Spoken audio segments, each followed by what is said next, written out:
Assalamualaikum warahmatullahi wabarakatuh. Perkenalkan, nama saya Abdul Malik Said, seorang mahasiswa teknik listrik di Politeknik Negeri Ujung Pandang. Pada kesempatan kali ini, saya akan mereview video podcast antara Bapak Gita Wirjawan dengan narasumbernya, yaitu seorang bosman, yaitu Bapak Wowik Mardigu.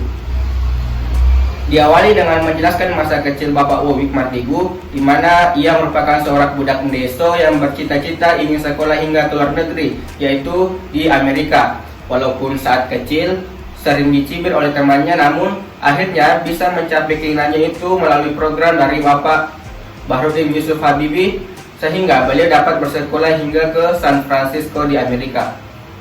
Walaupun awalnya harus berkuliah tentang criminal mind yang notabene tidak sesuai dengan passion beliau, namun beliau tetap menjalankannya sehingga beliau terbentuk karena perjalanan hidup yang dialami selama ini, karena ada paksaan untuk mengerjakannya.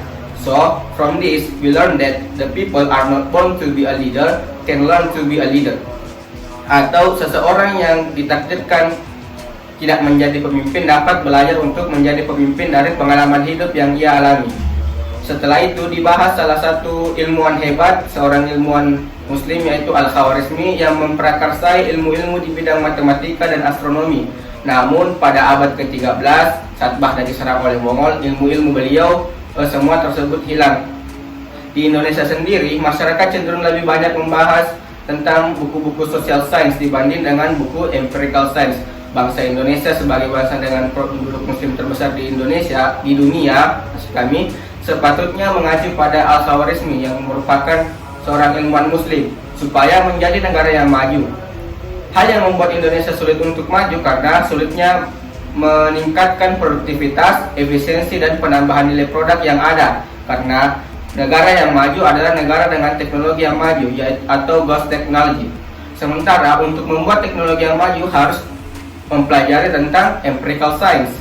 Menurut Pak Wowik sendiri, ada dua orang yang menjadi acuannya dalam melakukan narasi. Yang pertama yaitu Pak Karno dan Obama, di mana Pak Karno dalam salah satu bukunya yaitu Di Bawah Bendera Revolusi, isinya itu membuat kita seolah-olah berperan dalam cerita. Kemudian dari Obama sendiri saat melakukan pidato dapat membuat theater of mind, atau pola pikir kita itu seolah-olah menjadi bagian dalam ceritanya.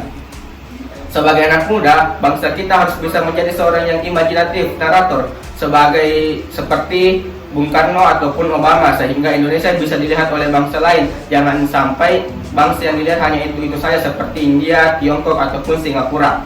Di Indonesia sendiri, yang merupakan negara dengan narasi yang baik, namun memiliki narator yang kurang. Bangsa Indonesia sekarang adalah bangsa pitutur, atau bangsa yang memiliki budaya bicara yang tinggi, berbeda dengan bangsa luar yang mengajak kita untuk membaca.